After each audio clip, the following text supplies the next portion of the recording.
There's a thought that Washington sometimes can solve lots and lots of problems, and that's what this image here from the newspaper Politico is meant to sort of spoof. It's a takeoff, of course, on the old New Yorker cartoon. And as someone who grew up in New York City, I know exactly what that image is all about. But here we see this notion that between Pennsylvania and Kay, you've got clout, you've got buzz, you've got credit, you've got sway, you've got dollars, and then sort of the rest of the country is out there. We're by the mountains out there. So the notion that Washington is the big piece of this is somewhat of a misnomer. You are the big piece of it. You are the folks that are really going to want to make this work, as Tony suggested and as Dave also suggested. We can give you the funds, and we will give you the funds, but it's you folks that are really going to make this work. It's the ones that are way on the other side of the Beltway that are going to make this particular system and other systems like it work as we go ahead from here. So in the last image then, or second to last, let's go back to Obama. He echoes this whole idea in his speech to the National Academy. It's going to take far more than the work of government in order to move the science and the intersection between science and society to where we need to be. So we're cycling back again to the whole policy question. Science right now is a very distinctive moment in terms of this intersection between what's happening in science and society. And you folks are distinctively positioned really at the tip of the spear in order to make important contributions as we go ahead from here in the areas of environment, in areas of energy, in the intersection between coupling natural human systems. You folks are right there. So just to summarize then, we've talked about this changing science environment, the changing intersection between science and policy, and how important that intersection is, and you folks are to make it happen. Science is changing, the way in which it's being done is changing, and therefore the way in which the science is managed is also changing.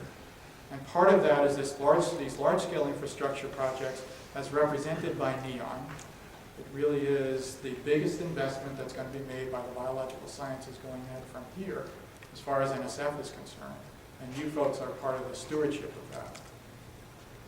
As I wrapped up last week, again, with the LTER folks, I told them about a story. I live only a couple of blocks from the Dunbar and Oaks Library in Washington, D.C.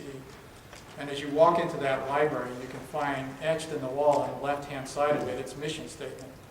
And part of the mission statement reads, to clarify an ever-changing present and inform the future with wisdom.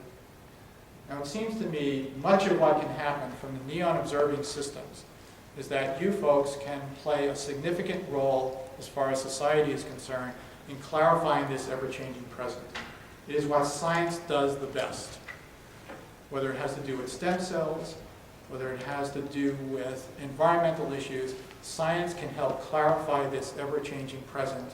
And these long-term observing systems can do that because as temperature changes over Alaska at 0.7 of a degree centigrade per decade, you don't get that signal in a year, you don't get it in 2 years, you don't get it in 5 years, you barely even get it in 10 years.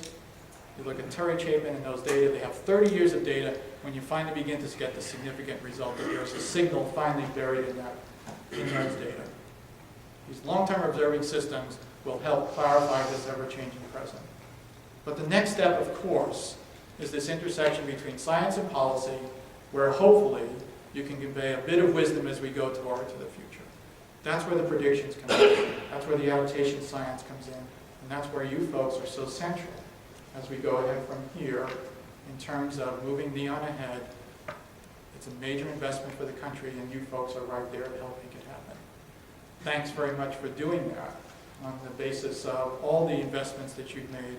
Thanks very much on behalf of the scientific community and indeed the people of the country for putting this kind of investment together and investing all the time that you folks have and will in making it happen. I think that's it, Brian. Thanks very much.